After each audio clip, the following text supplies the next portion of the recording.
Thank you. Yeah, happy to be here today. I'm not wearing one of my dresses with pockets. I did sew the shirt though. So, and I augmented the pockets in the pants. They weren't big enough. I made them bigger. So, all right. So today we're going to talk about security and privacy for humans.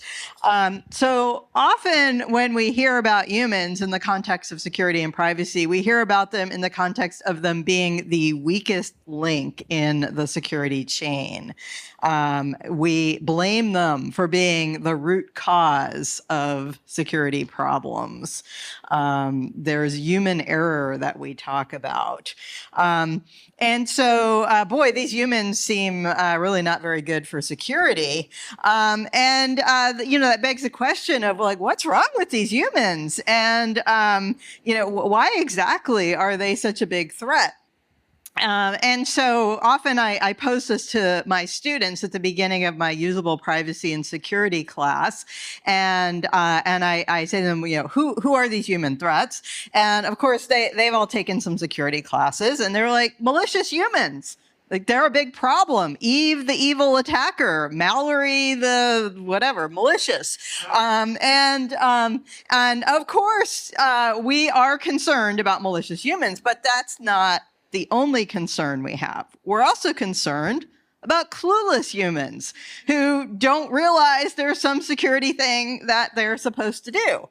And we're worried about unmotivated humans who just don't care to do anything about security. And humans constrained by human limitations, which is, well, pretty much all of us. There are a lot of security things that we hear we're supposed to do, and they're actually really hard for humans to do. And so it's no wonder that we either just don't bother to do them, or we try and we fail and we give up.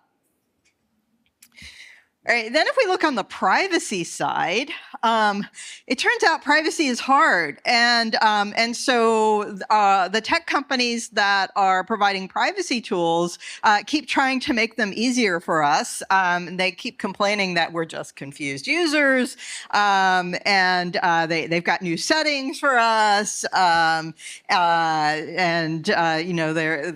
trying to make them easy for us difficult humans to use. But fundamentally, privacy is actually pretty complicated. And so it's actually hard to build tools for privacy that are easy to use.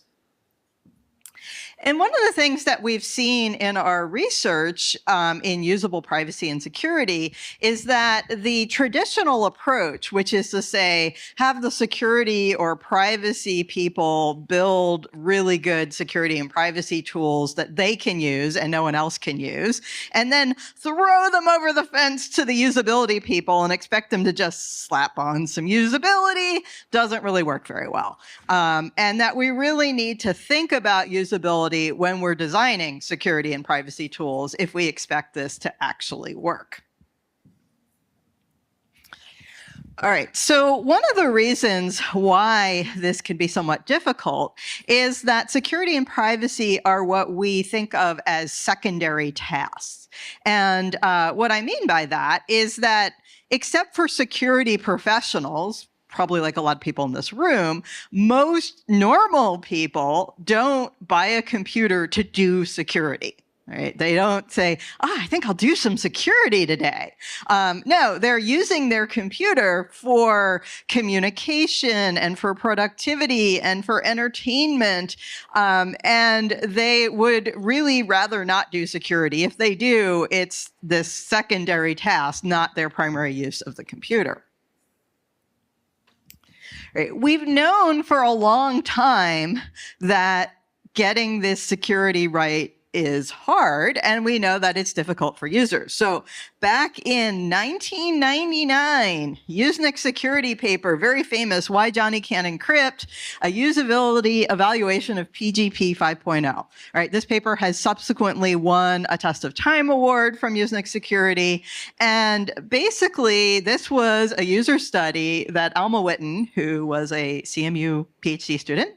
Alma, but before I was here, Alma basically did this study where she watched people use PGP, and she gave them tasks, and she saw them fail miserably in getting things right with PGP. You know, people thought they were sending encrypted messages, but they were clear texts, and they thought that they were checking to make sure the messages were from the sender they thought it was from, but they were wrong. It was an imposter. So this paper basically said, wow, this is bad. We need to do things to clean it up. Unfortunately, 25 years later, arguably, Johnny still can't encrypt. You know, we have some tools that are substantially better than PGP 5.0, but there are still also a lot of tools that are not succeeding for humans. And part of the reason for that is that we're still relying on humans to do security tasks that humans are not particularly good at. And so one of the most obvious examples of this is passwords. All right, so I spent about 10 years writing 20 papers on passwords, and I'm just going to give you a small taste of some of what we found during that time. So a big one is that humans have a lot of misconceptions about passwords. So when you're a passwords researcher and you go and talk about passwords, at the end of your talk, the thing that always happens is people come running up to you and tell you their passwords. Don't do that. I've had a lot of people tell me about their really great scheme for creating passwords, and there's a lot of misconceptions in that. For example, a lot of people have told me about this great way to remember passwords by just doing a pattern on their keyboard. Right? Keyboard patterns are super common, so common that all of the password dictionaries that attackers use start with like about 1,000 different keyboard patterns, right? So don't do that. Another misconception people have is that you can take any bad password and instantly turn it into a good password by adding an exclamation point on the end. And we actually titled a paper, I added an exclamation point to make it secure, which was a direct quote from a user in one of our user studies. But it's not that people are stupid that they do this. It's we've trained them this way. Like, how many times have you created a password that has had a password meter, and the password meter has said, your password is not very strong, try adding a symbol, and you just type an exclamation point on the end, and it says, great, your password is secure now, right? So we've taught people that's what you need to do, right? We should not have taught them that. All right, we've also found that people have a lot of misconceptions about what makes for a secure password. So we did this study where we showed people a whole bunch of pairs of passwords, and we asked them, you know, which one is more secure, or are they equally secure? So let's try this with a show of hands. Okay, here are two passwords: I love you 88 and I eat kale 88. All right, so your choices are one or the other is more secure, or they're equally secure. So who thinks I love you 88 is more secure? Oh, nobody. Okay. Who thinks I eat kale 88 is more secure? I got a few. And how many of you think that they're equally secure? All right, almost the whole room thinks they're equally secure. Okay, you're all wrong. That is what people in our study thought. That is a misconception. It turns out I eat kale 88 is 4 trillion times more secure than I love you 88. Why? Well, it turns out that people are really not very good at being random, and we all think alike. And I love you is so nice. I want to have that in my password. I don't like kale. I don't want to eat kale. I don't want to think about kale when I type my password. And so nobody puts that in their password, with the exception of this vegetarian restaurant I went to at Barcelona, and the Wi-Fi password on the table was I love kale. So you realize now that this is now on the list. Yeah, this is not a good password to use now. It used to be 4 trillion times more secure. Not anymore. Okay. All right, so most password meters don't really help us very much in sorting all of this out. They will say things like, your password is weak, create a stronger password. So helpful. My students developed a better password meter, and we have a demo of this online. And why is our password meter better? Well, one is that we took the data and what we learned from those 20 password studies, and we built a password meter engine that was based on, actual science about what makes for a good password. But the other thing is the feedback we give to users, we designed to be very actionable. So in this case, we say, don't use dictionary words, and consider inserting digits into the middle, not just at the end, right? So we're giving people actionable things that will actually make their password stronger, and we're not speculating. Basically, the way we came up with these things is we looked at the most common problems with passwords, and then we ran regression models and looked at statistically which of the changes you could make to your password would have the biggest impact on improving the security of your password. And how do we know the security of the password? Well, we built a simulator that used all of the password cracking tools we could find, and we tested it against them to see how long it would take attackers to crack the passwords using the password cracking tools that are available. All right. One of our last password papers in this series, part of the reason it took 10 years is every time we wrote a paper, we answered some questions and then raised more questions. And the question we were trying to answer is, what is the best password policy you should have for your organization? And after we wrote the CCS 2020 paper, we felt we'd finally reached a reasonable conclusion, maybe not for all time, but at least for now. And so we stopped. Plus, our students all graduated. But anyway, we did come up with some recommendations. So if you want to know what they are, read the paper. It will take me too long to explain them all here.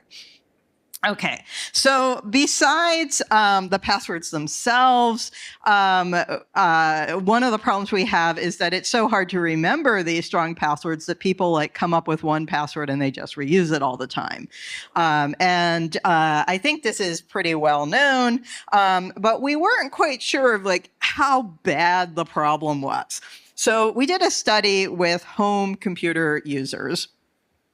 We had a system called the Security Behavior Observatory, where we recruited home window users to install our basically spyware and allow us to collect data about their security and privacy habits, and we paid them for this. So we collected all sorts of data, but one of the things that we were able to collect from our participants was password-related data. So we had about 200 active participants, and we are collecting their data, and then periodically we would survey them so that we could find out why or they were doing what we were doing or what they thought about it, but we could see what they were doing. All right, so we collected hashed passwords. We were careful to hash them because we did not want all those users' actual passwords. So we found that at the time of our study, and this is data collected in 2015, 2016, so probably the problem's worse now. On average, the participants had 26 different accounts that we were able to monitor. Basically, they're accounts that they would log in through the web browser we were monitoring. In those 26 different accounts, on average, they had 10 distinct passwords. All right, and we found that half of those passwords tended to be partially and exactly reused.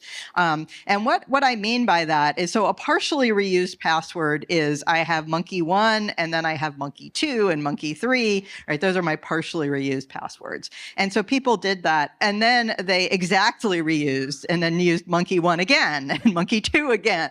All right, so about half the passwords fall into that category. 16% were only exactly reused. They didn't have some partial reuses. 12% were only partially reused. And only 21% were not actually reused. So, wow, this problem's really bad. And so when I saw this data from my students, I said, wow, this is bad, but people have a lot of throwaway accounts they don't care about. Maybe the 21% not reused are like their financial accounts, the accounts they really care about, those they're probably not reusing. So we sorted the accounts based on the type. And you can see shopping, education, financial, jobs, work, all of them, there's a very low rate of people not reusing their passwords. Really, the only category that we had low password reuse was the adult category. And I think that's mostly because we just didn't have a lot of data points in that category. If we collected more data, we would find the reuse there as well.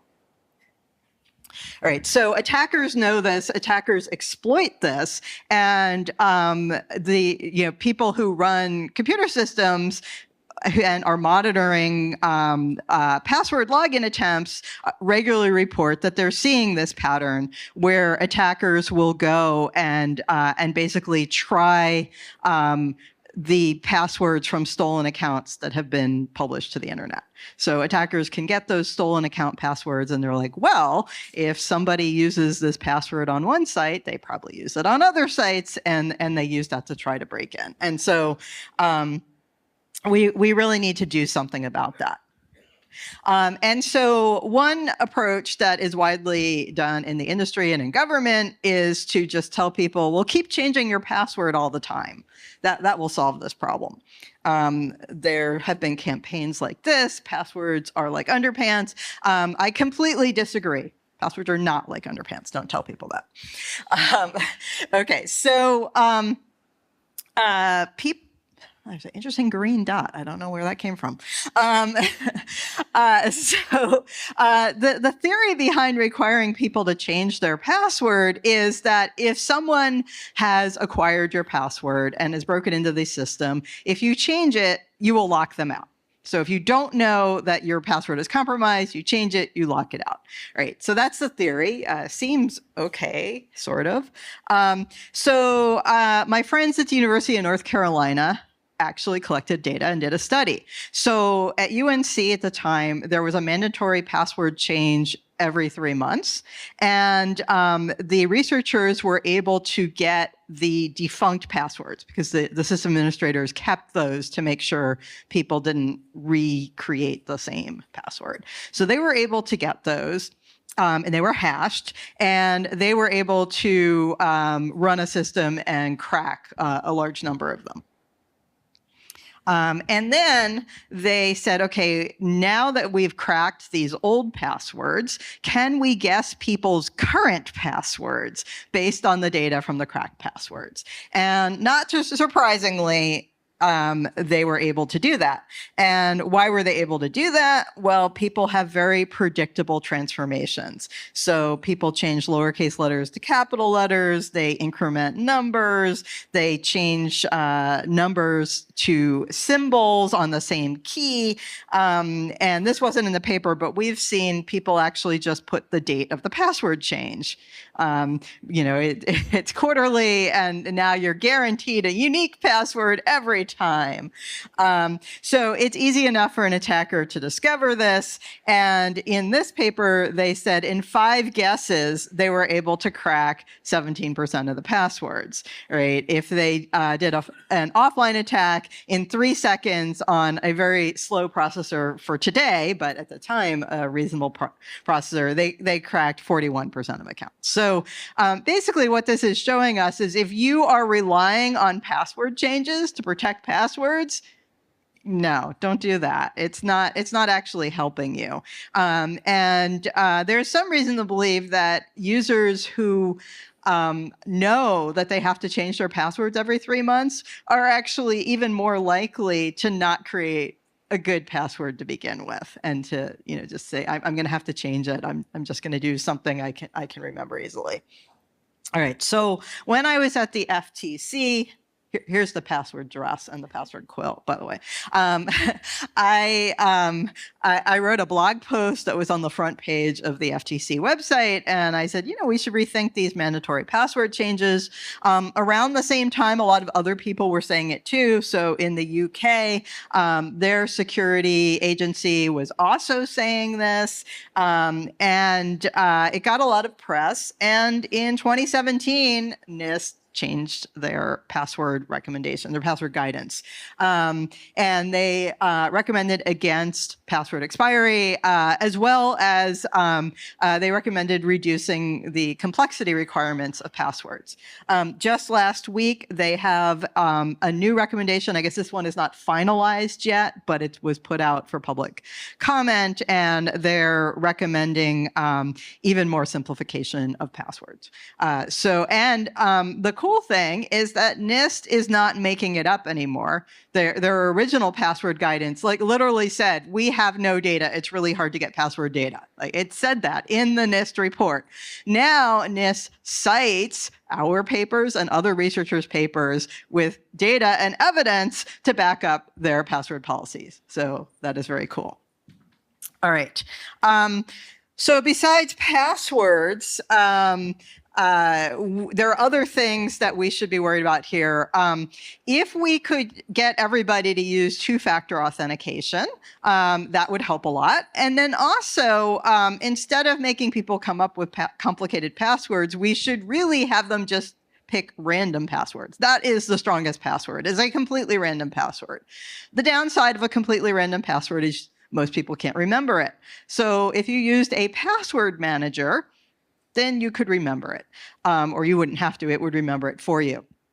Password managers are not perfect, but they're pretty darn good, and they're a pretty good solution, but they're not widely adopted.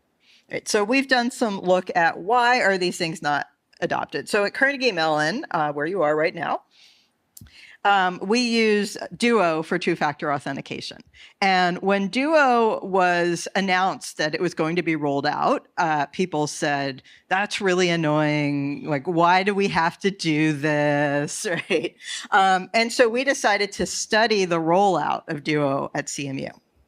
CMU actually picked a really good flavor of Duo. There are a lot of site-specific options that Duo offers, and what CMU selected was there is a push option, so you don't have to type in a number, you just accept the push code, and also a remember me for 30 days option, which is really nice because if you are logging in from your office all the time, then you have the same IP address and you only have to go through the Duo ceremony once every 30 days.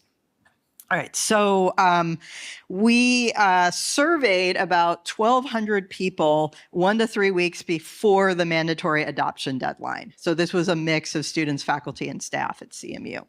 And then we surveyed about 800 people 3 months after the deadline.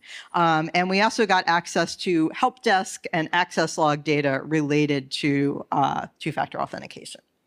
So I'll just show you a few highlights to help you appreciate why collecting data is helpful here. So we found that students had a much more negative attitude than faculty and staff. And once we looked into it, it was obvious. So here's me in my office, or at least my office at the time I moved. And I keep going to the same office. And so I am using the two-factor once every 30 days, except when I travel, but when I'm at work, right? The students are going into computer labs, and they're going into a different computer lab every day and using a different computer. So every time they sit down at a computer, they have to do the two-factor, right? So, no wonder the students don't like it. And, we suggested that maybe you could treat all the computers in the lab, all those IP addresses as the same IP address, right? And that really wouldn't diminish your security, but that would improve your usability quite a bit. Okay, we also found that users need convincing. Why should I do this? I've heard bad things about this. My friends hate it, right? So, a student said, nothing a CMU student can access on the network is private or important enough to warrant this inane policy. Apparently, they don't care about their grades or their financial account where they pay their tuition. I don't know, but that's what they think. I've heard it's a complete hassle and people regret doing it. So you have to overcome these sorts of things in order to get people to adopt it if you're not requiring it. And, ultimately it was eventually required, but in the first few years, it wasn't, except for people who had access to central systems. But what we found is that after the rollout, it wasn't that bad. So this is a typical quote. I previously assumed it would be more of a pain than it was worth. It's actually not that horrible. Okay, it's not a ringing endorsement, but but still what we found is people found out, oh, in practice, yeah, I can do it. And so we need to find ways to help motivate people to do it, or just to say, in some cases, we can mandate it. But retailers and consumer sites are reluctant to mandate because if it's too annoying, users will just go elsewhere. They'll go to their competitors who don't mandate it. And so that's a problem. All right, so looking at password managers, so lots of advice to users that says, hey, just adopt a password manager. You can even get them for free. So we did a study to find out why people were not doing that. Lots of underlying reasons. One is a lot of people still just don't even know they exist. Also, a lot of people say, I've got a system that works for me. Basically, they're reusing passwords, and they don't think that's a bad idea. They don't really think that's risky, so they don't know that. Also, people think that a password manager might be a bad idea. Like, you're putting all your eggs in one basket. What if your password manager gets compromised? And yeah, that's a risk. But most of the experts who've looked at this say the risk of a password manager compromise is much, much lower than the risk of one of your accounts on the internet where you've reused the same password 50 times getting compromised. So people don't understand that. There are people who have actually tried a password manager and found it confusing, and a lot of them, they're better than they used to be, but there is some confusion about how they work, and they do actually have some usability and reliability problems. Also, interestingly, we found that a lot of people are using password managers built into their web browsers or operating systems, which at first seemed great until we found out that a lot of those people are just using them to store their bad passwords. They're not using the feature to generate random passwords. Yeah. Okay, so that was a lot on security. I want to switch gears and talk a little bit about privacy. I did a project where I went around and asked people to draw pictures of privacy, people of all ages. So the kindergartners were very cute. All right, so we're going to talk about a few different things and focus specifically on transparency, helping people understand what their privacy protections and invasions actually are. So we will start with privacy policies and nutrition labels. This is a privacy policy. It is a real privacy policy. I'm sure you all have seen privacy policies that look like that, and you did not read them because nobody reads them. And a while ago, I did a study with Alicia McDonald, who was my student at the time, and it started because Alicia came into my office one day and said, what would happen if everybody read all the privacy policies? And I said, Alicia, that won't happen. And she said, yeah, but what if it did? And so we did a study where we got data on how many websites people visit a month, what the average adult reading speed is, how many words are in privacy policies. And Alicia crunched a bunch of numbers and said, if people were to read all the privacy policies, on average, they would spend 244 hours per year. This is a great number because it's just so obviously ridiculous. I mean, I do research on this. I do not spend 244 hours a year reading privacy policies. And so this has gotten picked up by the press. It's been quoted. It's been widely misquoted. It's been quoted by members of Congress. Like, people are like, "Yeah, this is ridiculous." And it's not just us saying this. There was a White House report 10 years ago that called the idea that people actually read these things a fantasy world. Right. So I think, we all kind of know nobody reads this stuff. This is a fantasy. And yet we still, under U.S. law right now, we don't have a lot of privacy protections. And we all say, oh, yeah, people are going to read the privacy notices. They're going to find out. They're going to make choices. But we know it doesn't really work. And this is just for the web world. What about the IoT world? Like, how are you going to get the privacy policy of that drone flying by? Are you going to look at every smart light bulb and smart thermostat you walk by and interrogate it about its privacy policy? Like, you couldn't, even if you wanted to. So we've been doing research to try to figure out how can we actually put people in control over their privacy given the situation, and how do we know if we've actually succeeded? So when I was at the Federal Trade Commission, I actually ran a workshop called Putting Disclosures to the Test. And we were interested not just in privacy policies. I mean, that's what I cared about, but I found out that there are people at the FTC who care about things other than privacy. And, they're doing like organic product labels and all sorts of other types of consumer labels at the FTC. And so we didn't just have a privacy workshop, we had a consumer disclosure workshop, and we brought in experts from the fields of nutrition and pharmaceuticals and all sorts of different areas to talk about the research that they do on consumer disclosures. And what we found is they all say the same thing. You have to actually test things with consumers. Not surprising, but we find out that in the case of privacy disclosures, there's actually very little testing with consumers, despite experts saying you need to do that. And it's also really important to test comprehension and context. It's not enough to show people a paragraph or a sentence or a term and say, do you know what this means? Does this make sense? The question is, can you use it in context? And so the pharmaceutical people said to us, when we test the drug instructions on a box of children's Tylenol, we're going to do a study where we say to somebody, imagine you have a 6-year-old kid, it's 2 a.m, they have a fever. Should you give them this product? And if so, what dosage? Right? To see if they can understand the information on the package. And so we need to do our privacy testing also in context.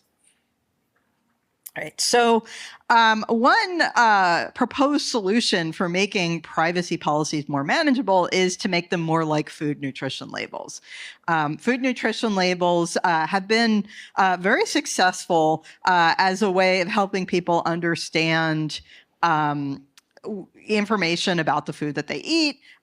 Reasons that we like them are that they're a standardized format. You can learn how to use them. You can compare things. They use standardized language. They're fairly brief. You can find them quickly, and then they're can be linked to a more detailed view. One of the things about food nutrition labels is, despite the fact that most of us like them and think they're really good, they haven't solved the obesity problem. People still eat unhealthy things. People still eat the wrong things. People eat too much things, right? We still have that problem, and we can't rely on a label to completely solve that problem. It is a tool, and there are a lot of people who know they have a particular issue that you need to deal with in their diet, and they like the fact that a nutrition label is a tool that helps them. But people who don't care still don't care, right? Even with that label. So we feel that with a privacy label, again, we're not going to suddenly protect everybody's privacy because we're labeling things, but it is a tool that could be useful to people. All right, so we did some work back at this point 15 years ago with my students to develop a privacy label for websites. And here's an example of something we tested that shows the type of information down the y-axis and what is going to be done with the information across the x-axis. And you have this nice matrix, and then you could click on a cell to get more detailed information. This tested really well in our lab, but it hasn't actually been adopted by websites. Something that has been adopted, anybody recognize this? Yeah, so this is the financial industry. Most banks have their privacy policy in this format. They often mail it out with your statements once a year or something like that. So this is a standard format. It's been standardized by the federal agencies that regulate the financial industry. It's actually multiple pages, and there are a lot of things I don't like about it. But the part I really like is this table. Right here we have a list of the common things that banks do with data, and just yes, no. Like, do we do it? No, we don't do it. Really nice. So when this first came out, like over a decade ago, and I started getting these in the mail from the banks that I did business with, I discovered that my banks were not treating my data the way I wanted them to. And I came in one day and said to my students, I bet what we learned from this is that all banks are terrible. And my students said, well, your banks are terrible, but, maybe there are some banks out there that are good and we could find them. So they built a web crawler to find bank privacy policies. And they collected over 6,000 of them, and they parsed them. Unfortunately, this was PDFs they had to parse. This wasn't XML or JSON or some, nice metadata language. But, we wrote scripts. We parsed the PDFs. We put them in a database. We made it searchable. We made it sortable. So you can, sort banks based on the information in that table and find out which ones abuse your data the least. So this is, it's on our website. It is not up to date. It has the data we collected a while ago, but it's just a proof of concept to show you the power of making this privacy related information widely available. We also looked at having a label for Android apps, and this is work we did in 2012, was published in 2013. So we came up with this privacy facts label for the Android App Store, and then we wanted to find out whether this is actually useful for people. And so we did a study. We had people come into the lab and we handed them an Android phone and we said, imagine you have a friend who just got their first Android phone. Remember, this was 2012. And they'd like your advice on selecting some apps. And so we would show them a pair of apps for like a word game or a nutrition app or a travel app. And they had to tell us which they would choose for their friend and why. So half the people saw privacy facts and half the people did not. So the people who did not see privacy facts, almost none of them mentioned privacy as a reason for choosing an app. But the people who saw privacy facts, a lot of them mentioned privacy as one of the factors they considered. It wasn't the only factor. If it was an app that they personally had used and liked, they would often say, oh, I love this app. I'm gonna recommend it to them. Or if the app had great privacy but a really low rating, they might not recommend the app. But they were using privacy as one of the important factors that they were looking at. So we thought this was great, and we contacted the major app store providers, Apple and Google, and said, hey, you should do this in your app stores. And they said, yeah, that's nice. Nothing happened in 2013. But in 2020, Apple decided to roll out privacy nutrition labels in their app store. And then Google announced shortly thereafter. It took them a little longer to get there. It wasn't until 2022, but they eventually did it as well. So this was really exciting. Someone from Apple actually called me to tell me they were going to do this. They'd read our papers, super excited, until I actually saw what they did. And I was like, is this actually usable? I mean, Apple's a company that is known for their design and their usability, but I wasn't really sure about that. And then there were articles, scathing articles in the New York Times and the Washington Post saying, these labels are terrible and they're not even accurate and these companies are all lying. And so that was kind of troubling. And so we decided to do some research on it. So we started by looking into are companies really lying about this? We thought, well, one explanation is that they're purposely trying to mislead you on these labels. And the other is that they're clueless. The developers who are creating the labels don't understand the task they're supposed to be doing, and they're inadvertently putting the wrong information on there. So we did a study where we recruited iOS app developers. We watched them create labels, and sure enough, they were pretty confused, and they did not know how to correctly create labels. Therefore, the labels had a lot of errors in them. Then we did a study with users, and users were just as confused as the developers, maybe more confused. And there was a lot of terminology that both the users and the developers did not understand. Another thing that really confused the users is, so in iOS, you see this kind of screen. And then if you click See Details, you get this. This is actually multiple columns, and it scrolls and it scrolls, and I couldn't fit it all on there. And those details are kind of overwhelming.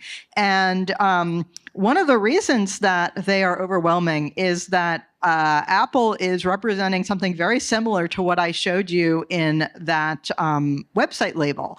It's a matrix. It has types of data uses in a matrix. And there's no matrix here. What did they do? They unfolded the matrix into a really long list.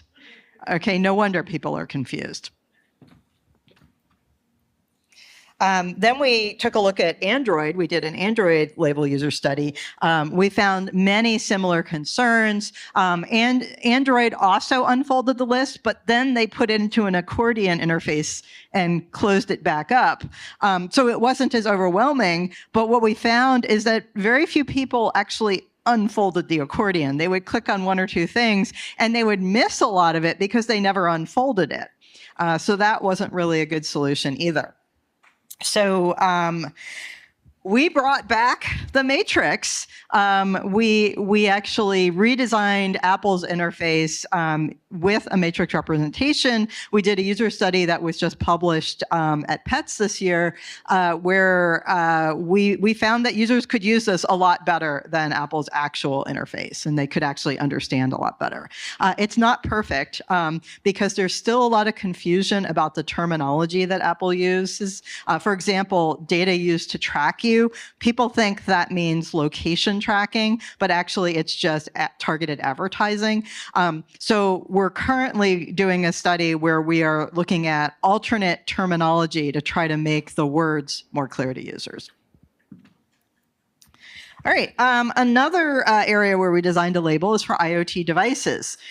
So this is work with my colleague Yuvraj Agarwal and Pardis Naini, who graduated and now is a professor at Duke.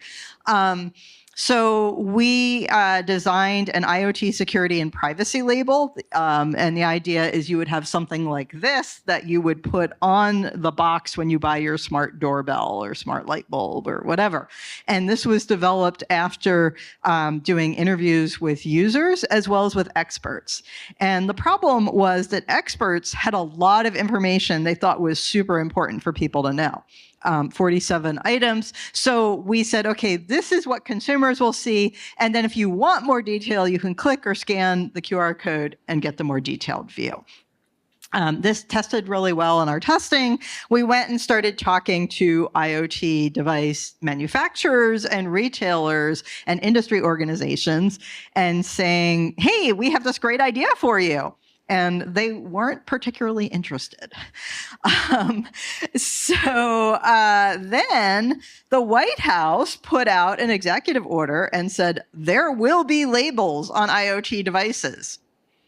They called a meeting in Washington and they invited lots of industry people. And we found out about it like 3 days before and managed to talk our way in.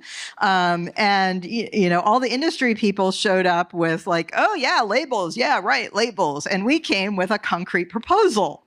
Then after that, we had to talk our way into the industry working groups so that we could try to, socialize our proposal. It's been an extremely frustrating experience, all in all. Then last year, the White House put out another executive order, and they announced that there would be a U.S. Cyber Trust Mark. And that's what it looks like, that green thing with the little yellow, I don't even know what they are, in the middle. They had a launch of the program, and that's my colleague Yuvraj at the end there, actually there at the White House. And so they announced they're going to do this program. They have not yet announced what it is. What do you have to do to get this trust mark? What does this trust mark mean? That has been left as an exercise for the reader. Now, that has been delegated to the Federal Communications Commission to figure out. The FCC has had multiple rounds of public comment periods. They're still trying to figure it out. We're trying to help them figure it out. The industry is trying to help them differently figure it out. But stay tuned. We'll see what happens. Okay. Another thing that people try to do to communicate about privacy is to use icons. You've probably seen this thing. This is from The Onion, but you've probably heard people complain about the shoes that are following them across the internet. I myself am guilty of being an online shoes shopper, and I have had many pairs of shoes follow me across the internet. And when this happens, I noticed the little blue icon in the corner, and I know what that means. But most of my friends either do not notice or do not know what that means. We decided to do a study to see what people thought that little icon meant and how we could help them understand more what it means and how it relates to the shoes following them across the internet. So that's actually called the ad choices icon. And when the industry came out with it, like 15 years ago, they were very self-congratulatory and said they had solved the internet privacy problem. Everybody would all done. We wrote a paper based on a small interview study where we suggested they had not done that. And we got critiqued in an industry blog post. And they said, we were ivory tower academics and we'd only talked to a few people and we didn't know what we were talking about. So we said, okay, well, we'll do a study with 1,500 people. Is that big enough for you? I mean, of course, they have data from like millions of people, so maybe it's not. But we thought it was pretty good. We used crowd workers. We showed people ads and icons, and we asked them questions about it. And we varied the taglines that we put next to them.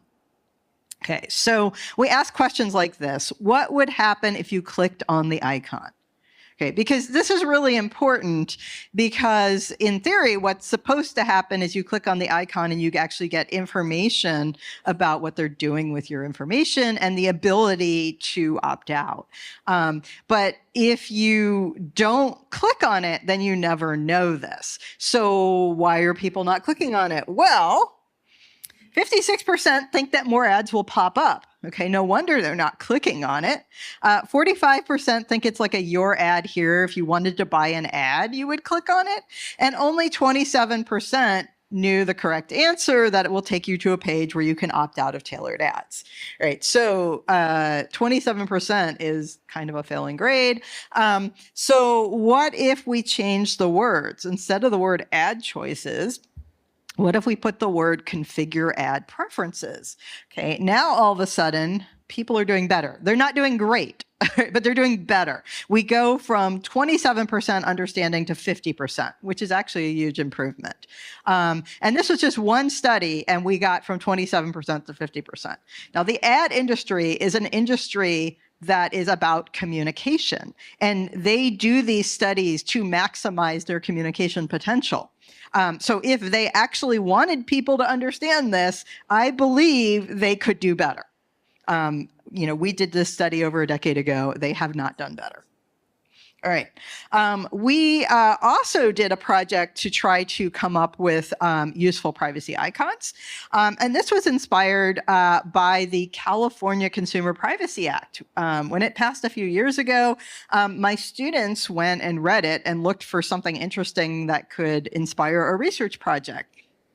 And what they found is that there's a clause in there that says that websites need to have a do not sell my personal information link and optionally a button or logo.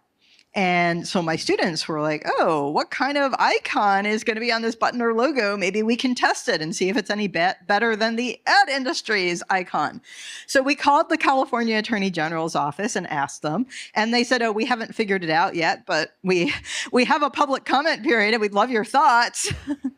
So I went back to my students and I said, okay, we have 90 days to send our thoughts to the California Attorney General. What do you all think? And they said, we're in. So we did a lot of work in 90 days, including this was over like winter break. And my fantastic students actually did a lot of work over winter break to make this happen. Just to show you a few snapshots of what we did. We started by saying, well, what could this icon look like? And we drew lots of little pictures on Post-it notes and on the whiteboard, and we moved them around. And we came up with 3 types of concepts. So one is that it should be about choice and consent, more generally than do not sell my personal information, but just more generally about choice. Another idea is that it would be more generally about opting out. And then the third one is we would focus on do not sell. So lots of ideas, and we then engaged some of our design students, and we had to make them look pretty. So here are some of the choice and consent icons. Here are some of the opting out icons, and here are some of the do not sell icons. And then while we were at it, we also decided to test the ad industry icon, which before was blue, and they said that if you make it green, then it means do not sell your personal information. We were a little skeptical, but okay, we can test that too. So we did multiple rounds of testing. We kind of whittled it down. We added color. We looked for things that people thought they understood from the icon and looked for things that were true and things that were misconceptions. And we found that this blue toggly sort of icon had a lot of things that were true. And the rest of them mostly had misconceptions. So that industry icon, people thought it was like a video play button or a more information button. The $/ people thought it was like you can't use cash here, things like that. So we decided to recommend this toggly. It's kind of a stylized toggle. And we also recommended that rather than putting the words do not sell my personal information next to it, they should instead put privacy options or privacy choices or something like that, because we thought we don't really want to have a gazillion privacy icons on the bottom of websites. You really want one place that you can make all the choices together. And there shouldn't just be like a California icon and a Utah icon, a Pennsylvania icon, just one place you can go for your privacy choices. So the AG read our report, and very quickly they came out with a recommendation. So this was what we recommended, and this is what they recommended. And we looked at it, and at first we're like, oh, they read our report. It's sort of a toggly thing. And then we realized that it was much worse than ours for a variety of reasons. One of which is that ours is specifically designed to look almost but not quite like a toggle. Like you couldn't figure out how to toggle it. Whereas theirs looks exactly like a real toggle. And so we thought that was problematic. We also weren't so sure about the red color. color, which might imply a state. So we ran another study. We tested ours against theirs and a whole bunch of variations, and we found out the color didn't really matter, but the icon itself, huge difference in our testing. And we pointed out to them that it's always a good idea to test these things and not just assume you know what they mean. So the Attorney General said, okay, fine, we're going to retract that and go back to the drawing board. And then they reached out to us and they sent us some new icons and they said, would you mind testing these for us? And because we're nice, we went and tested it for them. And I'm going to skip over that, except to say that none of the icons they sent us were any good. And so eventually they just adopted our icon many, many months later. But under the original legislation, it was an optional icon, and it had "do not sell my personal information" as the words next to it. And they said they could do nothing about that because that is what was in the law. Months go by. And and we don't really see this on websites. It's optional. No one's using it. My students come up to me after many months and they said, our icon is showing up on websites. It was on car dealers. It was on Procter and Gamble, General Mills, retailers. It's showing up all over the place. What's going on? Well, it turns out California passed a new law. Well, actually, they were about to pass a law, and in anticipation, companies figured it was going to pass. The new law required more privacy links, and the companies had pushed back and said, we don't want to clutter our websites with lots of privacy links. And so they said, okay, we will have an alternate privacy link. And if you put your privacy choices or your California privacy choices and required to have this icon, then you can get out of having all the other links. And companies said, okay, we're there. And that's what they did. So now our icon actually has been pretty widely adopted. All right, last thing I want to talk about very briefly is cookie consent banners. So one of my students for her thesis was doing a lot of work in this area. She had worked on the California icon, and she tried to sum up some of the things that we learned and said, there are some general principles for having a usable consent interface, and we should be able to test for them. And so she wrote up these principles, and then we used the cookie consent banners as a test case to basically show why cookie consent banners are terrible. So, they generally look, like all of these things. And some common problems with them is, they tend to nudge you to do the non-privacy protective option. And if you want to do something else, you have extra steps. Like, it's a button to accept all cookies, and it's a link if you want to do something else. And who knows how many steps you're going to have to go through after you click on that link. And it's not even clear what options you're going to have.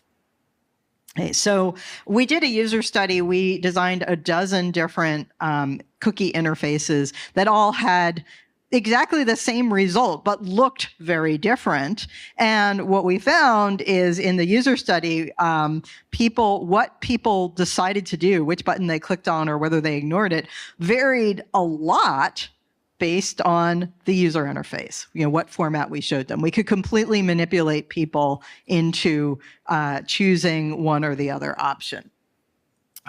We did a follow-up study where we actually did it using a consent management platform. It turns out most websites do not roll their own cookie banners. There are third-party providers who provide those banners, and companies pay them. And so we went to one of them, OneTrust, and got them to give us a free subscription to their service so we could actually build real OneTrust banners and use them in our study.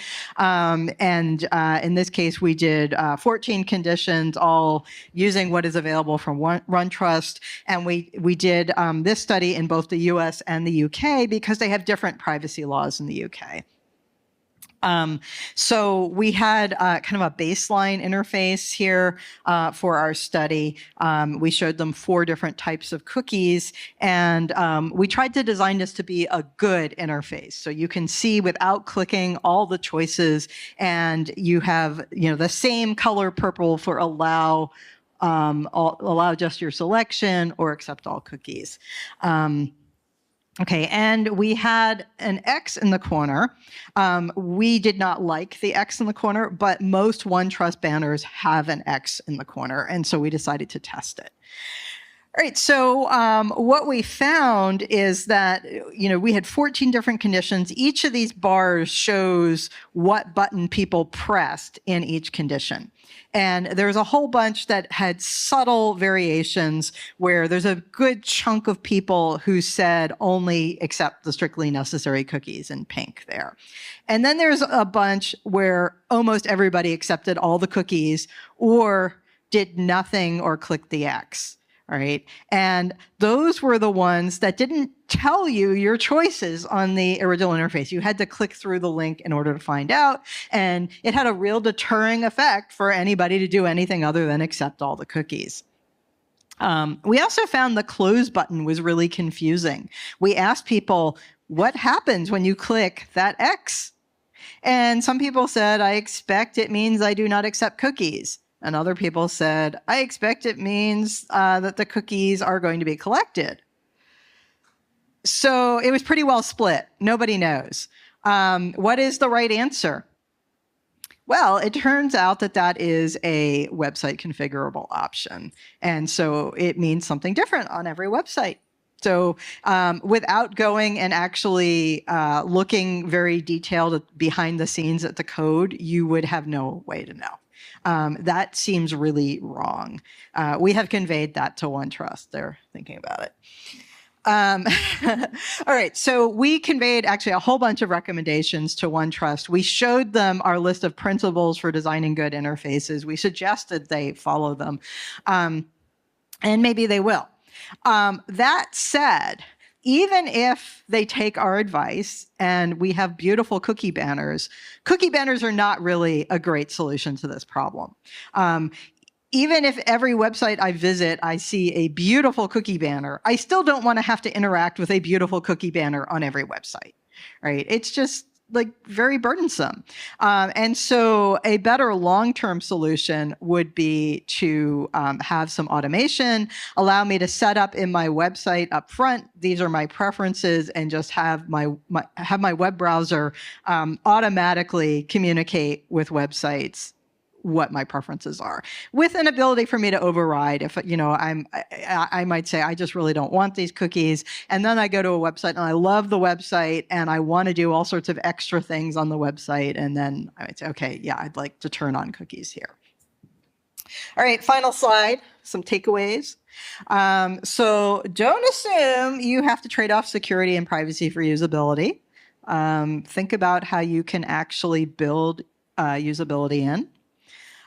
Don't ask people to do security tasks that they're not good at. Find a way that you can automate or change things so that people can actually do the security tasks you're asking them to do. If you want to know if something's usable, actually test with real users. And you don't have to do the fancy academic studies that I'm doing. I mean, it's great if you do. But even just showing 5 people who are not you and asking to see if they can do it will give you a lot of information.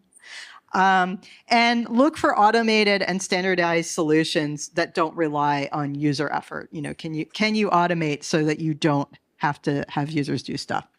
And share with you a picture of my lab and our lab unicorn. And these are some of the people who helped contribute to some of the papers that I talked about. And I'm happy to take some questions.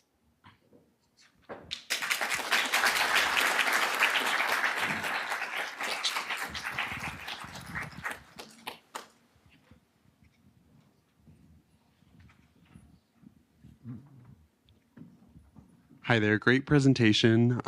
As far as what you saw with the cookie banners, did you look at the different kinds of cookie banners dependent on the sector that they were in? For instance, you talked about like General Mills and Bounty.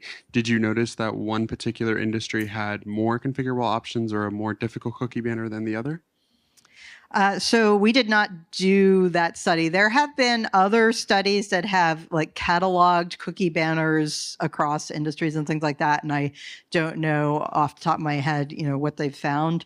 I know that there are trends based on country because of differences in privacy laws in different countries, and so there are certain things that are basically required in Europe, and you will see them in Europe, and you will not see them in the U.S. because they're not required in the U.S. And things like that.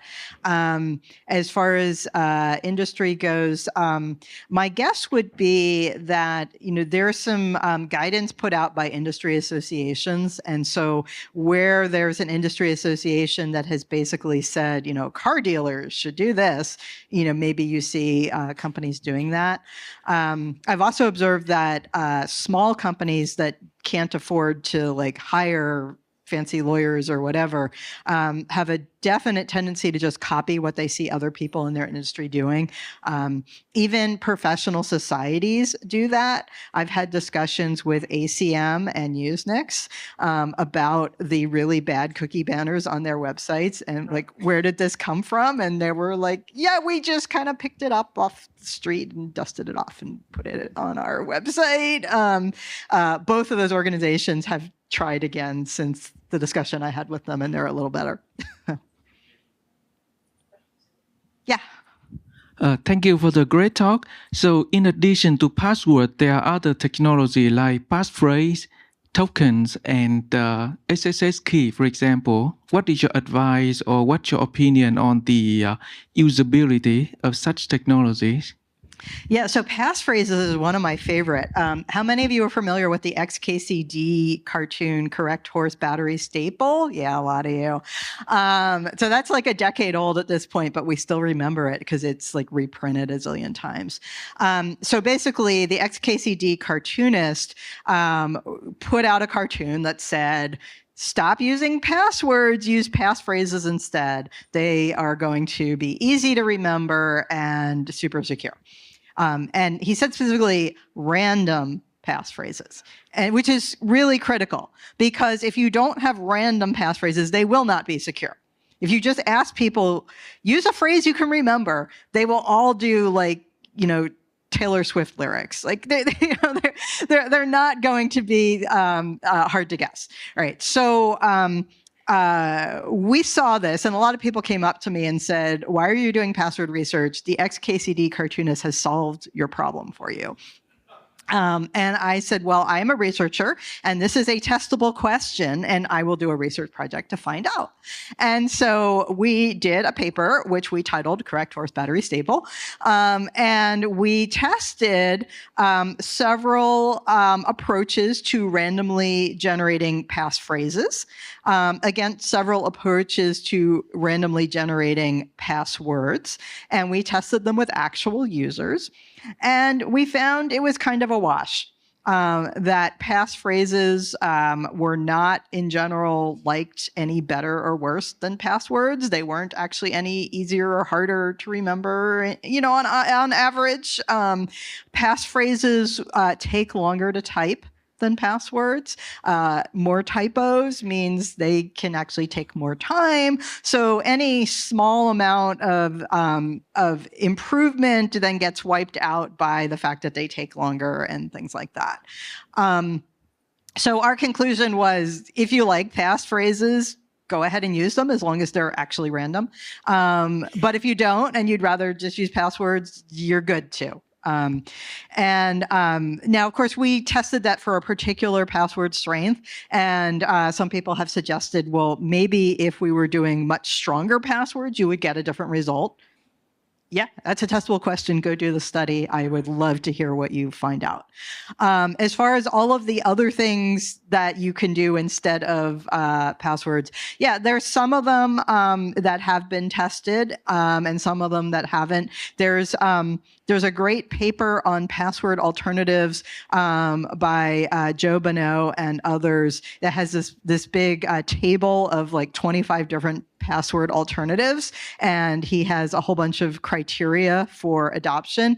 And basically, he concludes that there is nothing better than passwords under all criteria. There's some that there are niche cases where, for this use case, yes, there's something else that is better and you should use it.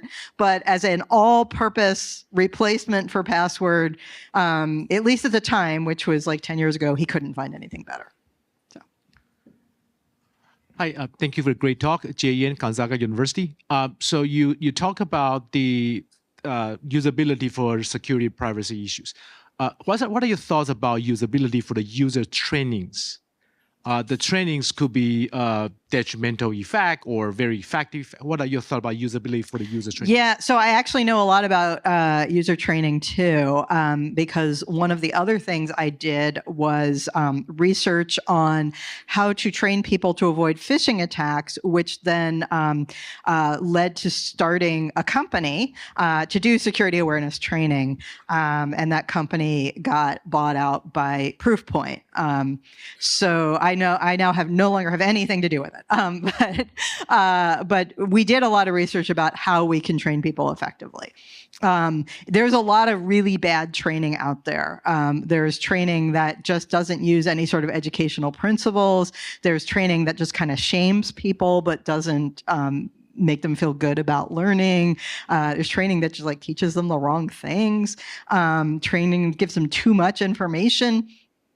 So the approach that we took for anti-phishing training was first we talked to a lot of end users to see how they were recognizing or not recognizing phishing attacks, and then we talked to experts to see what they were doing differently.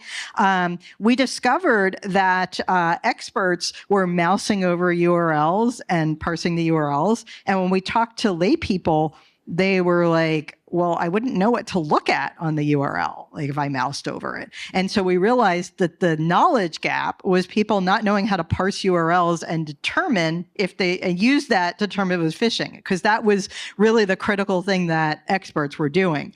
So we made a little video game to teach you how to parse URLs, and you are a fish in a fish tank and you swim around and you learn how to parse URLs, and it's actually really fun.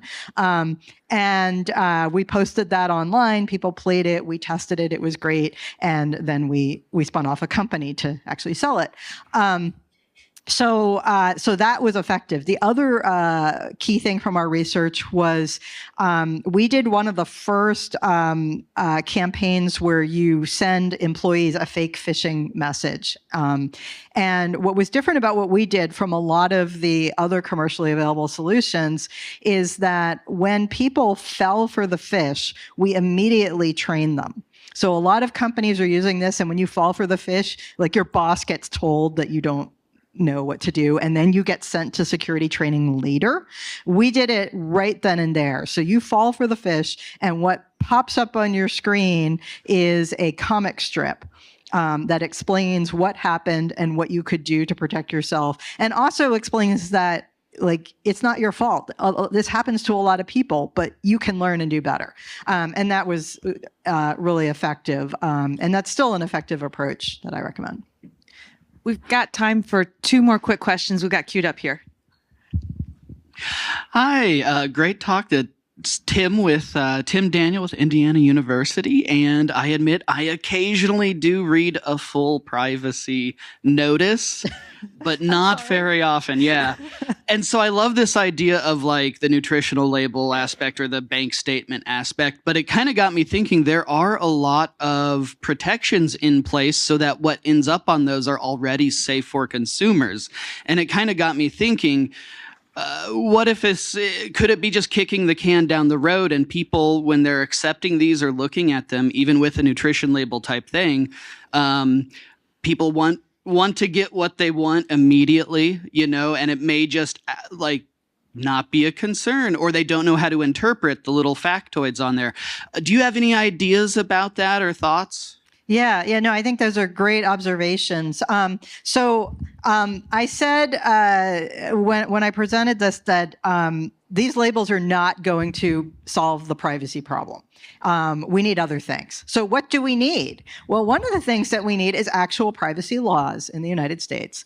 We need comprehensive privacy laws that protect people's privacy so that there cannot be the option to say, invade my privacy, right? Like all the options should be reasonably safe options. You know, there can be choices about how much you want to share, how little, you know, there are things that we all have different opinions about, but fundamentally, they should not be able to take your data without your knowledge and use it in ways that could come back and haunt you.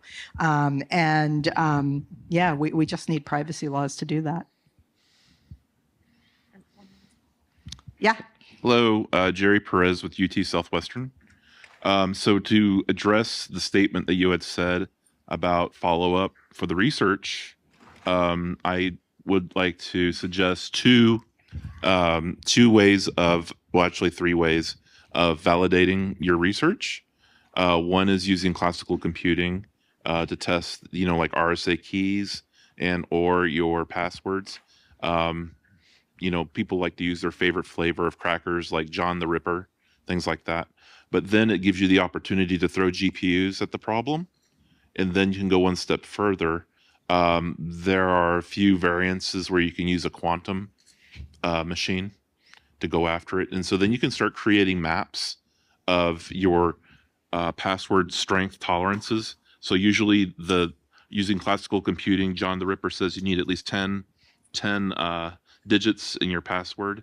Now, if you're going to use GPU, they're recommending 20.